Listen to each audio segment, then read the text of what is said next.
Show എനിക്ക് എന്നെ കുഞ്ഞമ്മാന്നോ ചിറ്റാന്നൊക്കെ വിളിച്ചാണല്ലോ എനിക്ക് ഞാൻ അമ്മായിമായിട്ട് അഭിനയിക്കുന്നതിന്റെ അമ്മായിമനെ പോയിട്ട് വിളിച്ചിട്ട് വാടാ. എന്നെ നായിയാക്കാന്ന് പറഞ്ഞിട്ടാ വിളിച്ചോണ്ട് വന്നിരിക്കുന്നത്. അക്സെപ്റ്റ് ചെയ്യത്തില്ല. കാരണം എൻ്റെ മനസ്സിൽ ഞാൻ ഇപ്പോഴും ഒരു കുട്ടിയാണ്. അയ്യടാ ഇതാ കുട്ടി. ലൈക്ക് വേറൊരു കുട്ടി എന്നെ ഒരു കുട്ടിയായിട്ട് വേണം കാണാൻ, അല്ലാതെ എന്നെ ഒരു വലിയ അഡൾട്ടായിട്ട് കാണരുത്. എവിടെയോ എന്തോ ഒരു തകരാറ് പോലെ. സോ എന്നെ മിക്കവാറും ഞാൻ പേരെ വിളിക്കാൻ പറയൂ. I don't mind. ബിത്തുന്നോ ഇഷാനിന്നോ അങ്ങനെ വേറെ എന്തെങ്കിലും ഒരു ഷോർട്ട് ഫോം വിളിക്കാൻ പറയും. അല്ലാതെ അങ്ങനെ വിളിക്കുന്നതെന്ന് മറ്റു ചിലർ. നിങ്ങൾക്ക് ഇതിൽ ഇഷ്ടമുള്ളത് വിളിക്കാം, തള്ളക്ക് വിളി ഒഴിച്ച്. എൻ്റെ പേര് വിളിച്ചു തുടങ്ങാൻ കുട്ടി കുറച്ചു കാലം എടുക്കും. എന്നാലും ക്ഷമ വേണം, സമയമെടുക്കും. എൻ്റെ കുട്ടികൾ പോലും എനിക്ക് എന്തെങ്കിലും കുട്ടികളായാൽ എന്നെ അമ്മ എന്ന് വിളിക്കുന്നത് എനിക്ക് അക്സെപ്റ്റ് ചെയ്യാൻ പറ്റത്തില്ല. കാരണം ഞാൻ ആകെ 19 സബ്സ്ക്രൈബേഴ്സ് ആണ് നിനക്കുള്ളത്.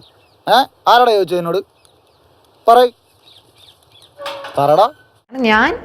ഞാൻ എൻ്റെ അമ്മയുടെ കുട്ടിയാണ്. ഞാൻ ആരുടെ അമ്മ ആവത്തില്ല, ആൻറ്റി ആവത്തില്ല.